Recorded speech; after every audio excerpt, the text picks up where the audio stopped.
Hello everybody, this is Kevin with Inspiring How You See That. We're the inspirational channel that goes behind the scenes, interviews some of your favorite artists, entertainers, and much more. And we also do inspirational stories, and we do these Tech Tuesdays to help you guys out there with any questions that you may have in regards to technical advice as far as printing, editing, whatever it may be.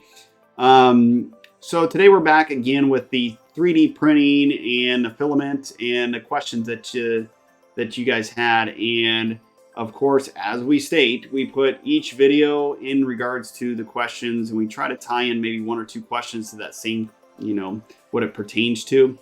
And the questions were about the alien print and painting and the eyes that we use. So we're going to start off first with the eyes.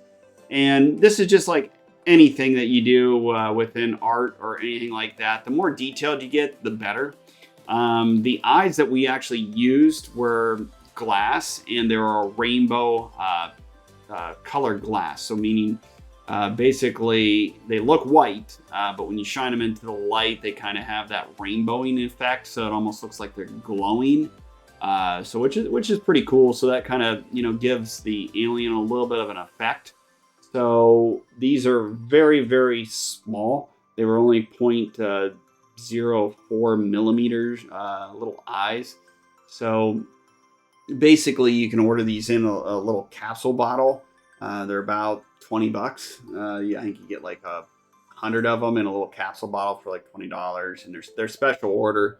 So you do have to, they're not like on Amazon or any of those places like that. They're actually through, we found these actually ordered overseas. I believe these ones came from the UK, from a distributor in the UK. But you can basically Google it, like round eye, depending upon what you want. You just look at the size of it, so you can actually get ones that are 0.04, 0.6, 0.8, it all depends on what you're using them for.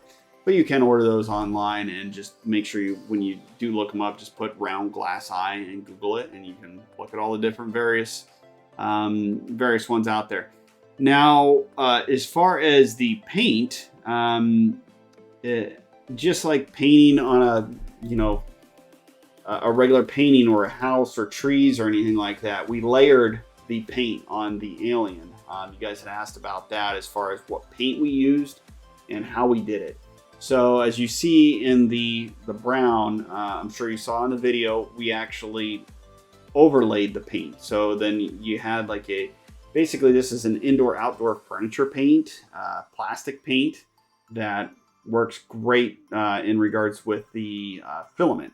So we did use it like a light brown and then a shade brown, and then you see all these speckles that kind of fills in, almost like it gives it that like it's dirty in these areas, the cracks. So it basically filled in these cracks, and that was a darker basic color. It was like a dark, I would say it was supposed to be like a brown, but it looks more black. So it actually worked well with the alien. So anything that's a plastic, this was actually a plastic Rust-Oleum, as I said, a furniture paint. And we got this on sale, and it was only like $2. It's usually like $4.99, but it goes a long way. So you could paint probably, I don't know, maybe 10 or 15 of these aliens if you made that many. But it does go a long way. So that was the paint that we used, and that was the eyes that we used. And let us know in any other videos or anything else that we're making if you have questions and what we used or how we did that, and we'd be more than happy to kind of break it down and put it into other video segments for you guys and show you and also tell you what we did in that video. So we'll see you on the next video.